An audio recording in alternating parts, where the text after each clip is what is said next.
10 things you didn't know Islam invented. Number 10. University. If you asked the question, what was the first university in the world, you'd probably get a lot of people giving the most famous historical examples, like Oxford, Cambridge, and maybe even the University of Bologna. But those people would be about 2 centuries off. The world's first recognisable university was actually the University of Al-Qurawin in Fez, Morocco. It was founded in the year 859 by Fatima al-Fihri. That's not to say there weren't other similar learning institutions before that, some even dating back to 3500 BC. But Al-Qurawin is unique since it's the first ever to have granted degrees, and what's more, it's still operating to this day. The institution is home to some of the oldest Islamic texts in the world, including a 9th century Quran written on deerskin. It even counted Pope Sylvester II in its alumni, who is said to have introduced Arabic numerals to Europe after studying there. All that said, it was still quite different from modern establishments. Much like Oxford, Bologna, and even Harvard in the 1600s, Al-Qurawin began as a centre of religious studies before becoming a university in the more modern sense. Number 9. Natural selection theory. Chances are you probably associate the concept of evolution with Charles Darwin, celebrated biologist, author of On the Origin of Species, and a man whose beard-growing capability makes my scriptwriter incredibly jealous. But what if I told you that there was another man who had a claim to the idea long before Darwin? A man who went by the name Aljahiz. Aljahiz was a 9th century philosopher and theologian who's now most famous for his work, The Book of Animals. It covers a lot of ground, but it includes this passage. Environmental factors influence organisms to develop new characteristics to ensure survival, thus transforming them into new species. Animals that survive to breed can pass on their successful characteristics to their offspring. That sounds a lot like evolution to me. Now I should say that Aljahiz made the argument in favour of God's design, so he didn't exactly lay out a concept of pure evolutionary science here. But as far as theories go, this guy was clearly ahead of his time. Number 8. Alcoholic spirits. Distillation has existed for millennia in some form, but while crude methods date back to the Greeks, the science didn't really develop until the Islamic Golden Age. Known as the father of chemistry, Jabir ibn Hayyan was instrumental in the development of processes like crystallization, research into acids and alkalis, and most notably, designing the alembic still. Now, Jabir initially used the apparatus to distill wine into a flammable spirit, which he said was of little use, but of great importance to science. While we don't know who was responsible, it wasn't long before it was used to make alcohol that Arab poet Abu Nuwas described as the colour of rainwater and hot inside the ribs as a burning firebrand. Sounds familiar to me. So, even if unintentional, you have Jabir to thank for shot, everybody. Oh, and fun story here, when his works were translated into Latin, Jabir became Jeber. The alchemical code that he used to write the book was so incomprehensible to European scholars that they called it Jebberish. Or gibberish, I guess. So that's where the word comes from.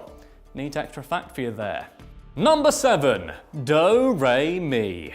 Fans of The Sound of Music will undoubtedly be familiar with do, re, mi, fa, sol, la, ti, do. Now, music theory buffs know that as solfege, where pupils are taught to associate a note of the musical staff with a specific sound. Do, re, mi, fa, sol, la, ti, do. The system is normally credited to an Italian monk named Guido d'Arezzo, who was said to have based the syllables on a Latin hymn. But there's actually a strong case that it was in fact taken from the Arab world. Musicologist Michael Vincent makes the argument that his field is often preoccupied with Western Europe and ignores the rest of the world, pointing back to an 18th century compendium of musical theory written by Jean-Benjamin de Laborde. Laborde noted the extreme similarities between the Italian and Arabic syllables, the latter being dal, ra, mi, fa, sad, la, sin. Musicologist Henry George Farmer even went as far as saying the monk's hymn was based on the syllables, not the other way around, because it doesn't make sense on its own. All of that, plus cultural exchange between Italy, France and Islamic Spain, makes it very possible that d'Arezzo was actually just the first European to write down the system. Number 6. Automatic music.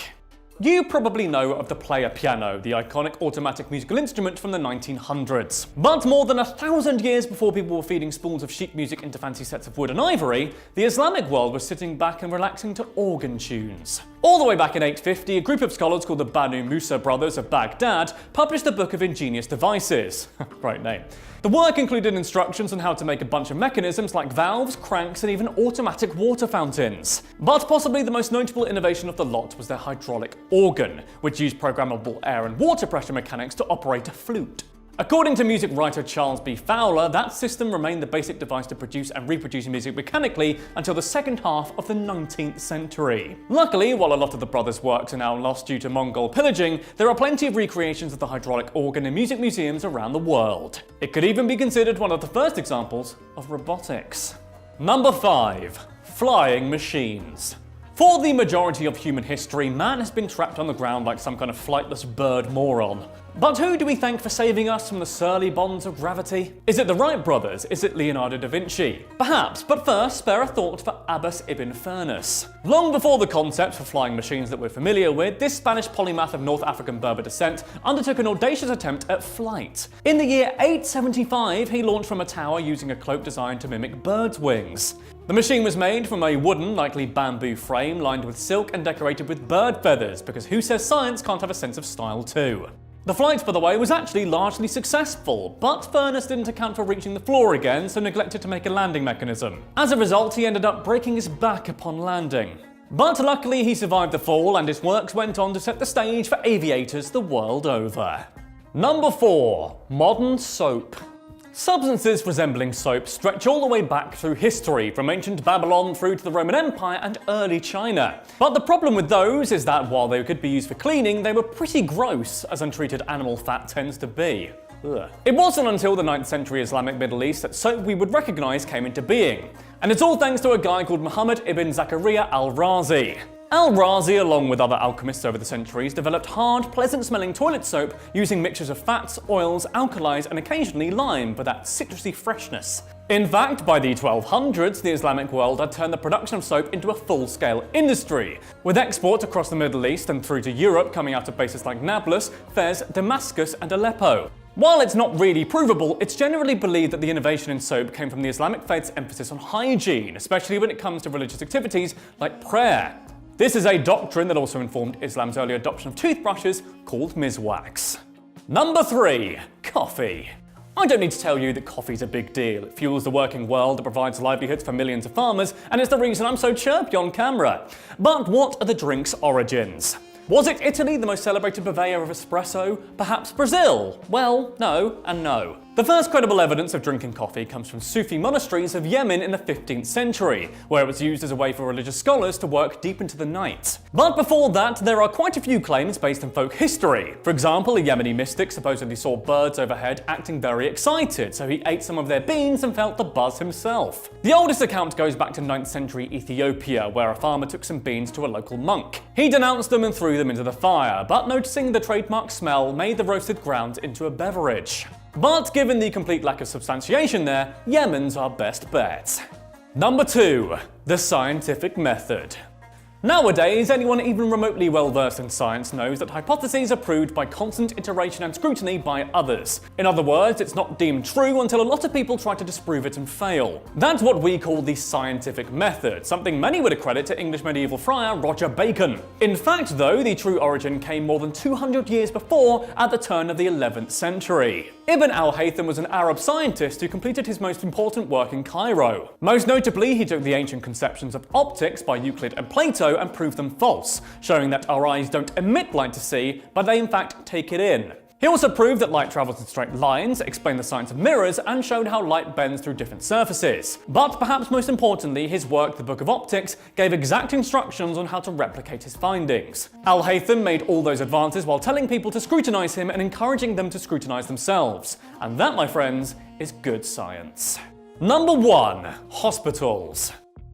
Treatment centres for the sick are nothing new. From the temples for Greek healer gods right through to medieval Europe and beyond, they always existed in some capacity. But the medieval Islamic world gave us what we might recognise now as a hospital. Known as Bimaristans, a mix between Bimar, meaning sick, and Stan, meaning place, Islamic hospitals were the first establishments that openly catered to the health problems of the general public. This is whether they were lepers, the mentally ill, or retirement homes for people without families.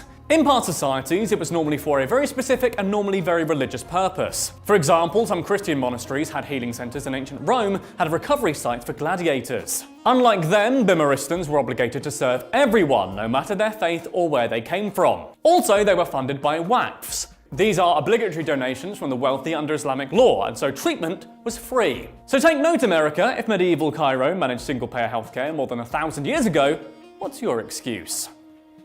So that was 10 things you didn't know were invented by Islam. Which one shocked you the most? Let me know in the comments down below. Give this video a like and subscribe to All Time 10s if you haven't done so already. In the meantime though, check out this great All Time 10s video which is on screen right now.